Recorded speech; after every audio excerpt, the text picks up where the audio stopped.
చిన్న ఏం పేరమ్మా నీ పేరు? చరణ్. చరణా?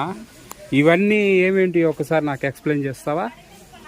కరక్కాయలు అన్న దగ్గు ఆయాసానికి బాగా పనిచేస్తాయి. దీన్ని పగలగొట్టి దాని విత్తనం దవడాన్ని పెట్టుకొని రసం మింగుతూ ఉండాలి. ఇదైతే నెత్తికి చల్లదనానికి కేశతైలం 10 రకాల వనమూలికలు ఉంటాయి. వెట్టివేర్లు, భావంచాలు, ఖర్జూరాలు, పొంగమక్కలు, దేవదారి, మెంతులు, గులాలు. ఈ 10 రకాల వనమూలికలు చెంచోలు తయారు చేస్తారు. వాళ్ళ దగ్గర మేము కొంటాం.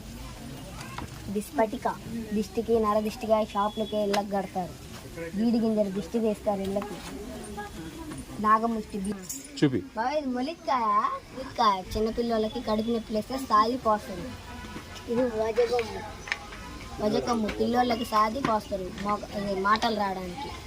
సాంబ్రాణి అడిగి సాంబ్రాణి 4 రకాల చెట్ల బంక సాంబ్రాణి. ఇది బైసాచి, గుగ్గిలం, గవ్వ సాంబ్రాణి. పిట్టకాళ్ళు దిష్టికి కడతారు ఇళ్ళల్లో. దిష్టికి కడతారు. దీన్ని చెంబులో పోసి ఇంట్లో పెడతారు. బతికొద్ది మళ్ళీ.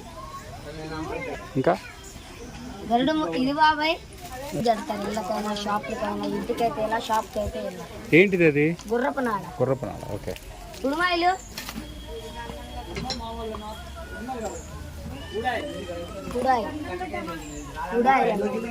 మోకాల నొప్పులకి, కాళ్ళ నొప్పులకి, నడుము నొప్పులకి 10 రకాల వనమూలికలు వేసి తయారు చేస్తారు. ఇదైతే మహావేరగింది. మోకాళ్ళలో గుజ్జరిపోయిన వాళ్ళకి బాగా పనిచేస్తుంది.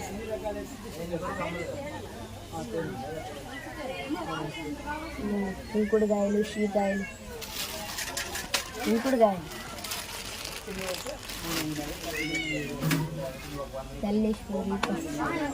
తల్లీశ్వరి పాములు, తేలు ఇంట్లో కాకుండా తేలు కుడితే దీన్ని గంధం పోస్తారు. తేలు గుట్టిన కాడ ఆ విషమంతా లాక్కుంటుంది.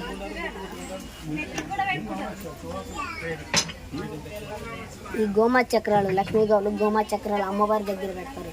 గరుడముఖి కాయలు దిష్టికి, రుద్రాక్షాలు. ఇదే తల్లీశ్వరి. ఇది ఏకాక్షి నారి ఫలం అంటారు. ఒంటి కన్ను కొబ్బరికాయ ఒక్క కన్నే ఉంటుంది. దేవుడి దగ్గర పెడితే దేవుడికి నిత్యం నైవేద్యం పెట్టినంత ప్రతిష్ట ఉంటుంది.